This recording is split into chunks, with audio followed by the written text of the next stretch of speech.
que o nosso organismo precisa dos óleos e gorduras presentes na nossa dieta?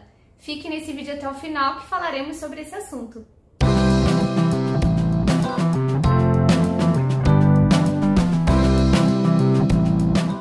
Olá pessoal, eu sou a professora Luciana e aqui nesse canal você encontra revisões, dicas e curiosidades sobre a nutrição.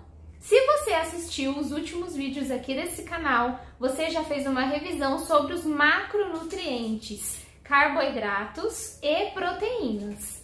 Falta o estudo de um macronutriente e esse a população geralmente quer banir da dieta. Será que o nosso organismo precisa dos óleos e gorduras provenientes da alimentação? Você já viu então aqui no nosso canal Nutrir Saberes que nós temos 3 macronutrientes: carboidratos, proteínas e lipídios. Lipídios é o nome para o grupo dos óleos e gorduras. Óleos nós vamos considerar aqueles principalmente de fonte vegetal e que se encontram na forma de líquido.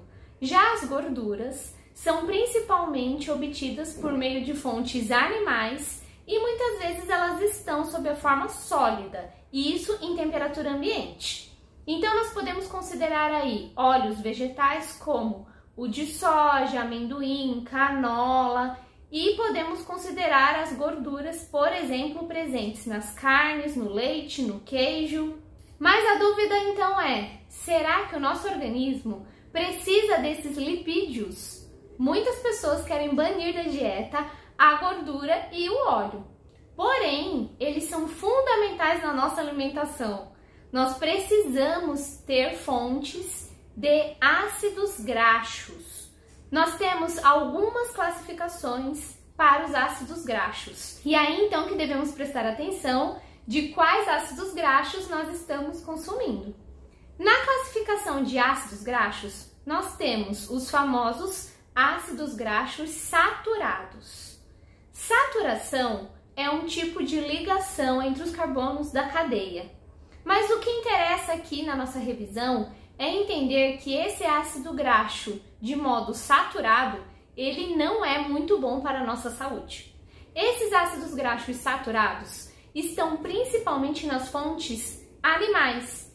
Então, quando a gente consome leite, ovos, carnes, principalmente aquelas carnes que possuem um alto teor de lipídio, como o bacon, estes são riquíssimos em ácidos graxos saturados. Já a outra classificação é de ácidos graxos insaturados. Eles estão presentes principalmente nas fontes vegetais e podem ser classificados em ácidos graxos monoinsaturado e ácidos graxos poliinsaturados. Dentre os ácidos graxos insaturados, também temos os famosos ômegas. Entre os ômegas, o mais famoso é o ômega 3, que pode ser obtido principalmente na origem animal, nos peixes, salmão e sardinha, e na origem vegetal, no óleo de linhaça. Quantas quilocalorias será que estes lipídios oferecem ao nosso organismo? Com 1 grama ou com 1 ml, nós teremos aí 9 quilocalorias. Porém, o lipídio não está no nosso organismo somente para oferecer energia. Ele é muito importante para diversas funções do nosso organismo. Entre estas funções, nós podemos citar constituição de alguns hormônios, principalmente os hormônios sexuais. Então, nós temos que ter aí no nosso organismo o tecido adiposo, que é constituído pelos adipócitos. Calma, se estes nomes estão complicados, você que estuda nutrição, logo terá aí em seus conhecimentos. Mas o nosso organismo possui um tecido que se chama tecido adiposo. É ele que armazena o lipídio, a gordura em nosso organismo. Esse tecido adiposo, ele produz diversas substâncias que são muito importantes para o desempenho de diversas funções do nosso organismo. Outra função dos lipídios é constituir parte da membrana celular. Então, em cada uma de nossas células, nós temos moléculas de lipídio que determinarão aí características nessa membrana. Outra função dos lipídios no nosso organismo é promover a manutenção térmica, ou seja, o nosso controle da temperatura corporal.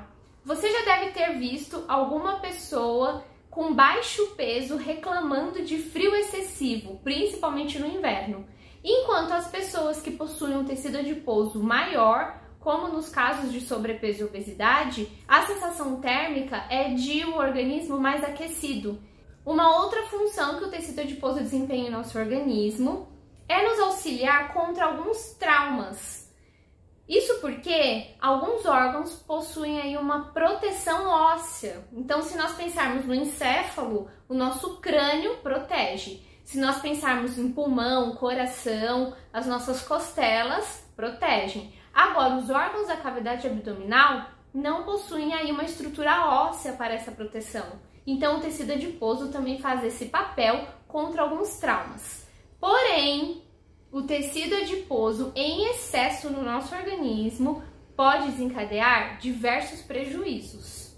Então, nós devemos controlar o consumo de lipídios para que o valor calórico da nossa dieta esteja adequado, para que não tenhamos prejuízos por conta de sobrepeso e obesidade. Mas então, quanto que nós devemos consumir de lipídios?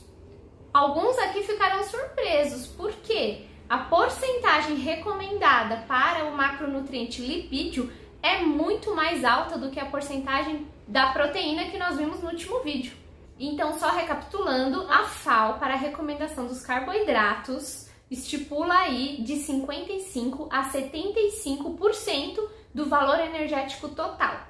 As proteínas que vimos no último vídeo, elas estão na recomendação entre 10% e 15% da nossa dieta. Agora, os lipídios, eles estão recomendados entre 15% e 30% da nossa dieta. A questão é, qual lipídio que nós devemos consumir?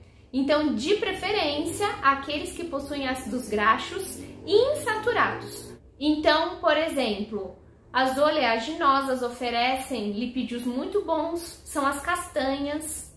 O azeite de oliva oferece um ótimo lipídio para o nosso organismo. Uma fruta aí conhecida, que é o abacate, também oferece um lipídio de alta qualidade para o nosso organismo. Então, a questão é saber escolher qual lipídio nós iremos consumir. No entanto, nós devemos ter a recomendação dos leites e derivados e das carnes e ovos. Então, parte do nosso consumo de lipídio será, sim, saturado. Agora, se você ou o seu paciente possui alguma dislipidemia são doenças, são patologias que interferem no perfil lipídico da pessoa. O mais conhecido é a hipercolesterolemia, o famoso colesterol elevado. Para essas pessoas, nós vamos recomendar uma restrição de ácidos graxos saturados. Então, é aquela recomendação básica da nutrição para o consumo de carnes magras, então cortes bovinos que contenham menor teor de gordura, carnes de ave que contenham menor teor de gordura, não consumir a pele do frango, consumir ovos com moderação e consumir o leite, de preferência semidesnatado ou desnatado. O nosso perfil lipídico pode ser avaliado por meio de um hemograma completo. No hemograma, nós teremos colesterol e suas frações. O colesterol é um lipídio que temos em nosso organismo e ele é necessário, nós precisamos ter colesterol. A questão é qual é a quantidade que teremos de cada tipo de colesterol. Por exemplo, no exame de sangue você poderá encontrar uma linha para colesterol total. Agora, fora o colesterol total, temos as suas frações. Entre as frações de colesterol, nós temos duas principais categorias. O chamado colesterol LDL e o colesterol HDL. As pessoas geralmente têm o hábito de considerar um como colesterol bom e um como colesterol ruim. Eu não gosto muito dessa classificação porque os dois têm funções no nosso organismo. Então, o colesterol chamado LDL, ele tende a permanecer mais tempo nos nossos vasos sanguíneos e se este nível estiver aumentado, ele tende a se depositar nos vasos sanguíneos. Isso realmente é péssimo. Agora, o colesterol HDL, ele faz o papel contrário, ele carrega as moléculas de ácidos graxos para o fígado. E aí, então, estes não ficarão nos nossos vasos. Então, cada um tem o seu papel. Por isso, nós devemos avaliar a quantidade de colesterol LDL e de colesterol HDL nos exames de sangue. Vou deixar aqui a recomendação na tela para que vocês vejam quais são os limites considerados adequados para o colesterol total, para o colesterol LDL e para o colesterol HDL. Em relação ao HDL, o problema se encontra quando este valor está abaixo, e aí então nós não teremos moléculas suficientes que carregarão o LDL para o fígado. Então nós precisamos ter um colesterol bom, o HDL, no nível adequado para conseguir carregar essas moléculas do LDL, que é o considerado colesterol ruim.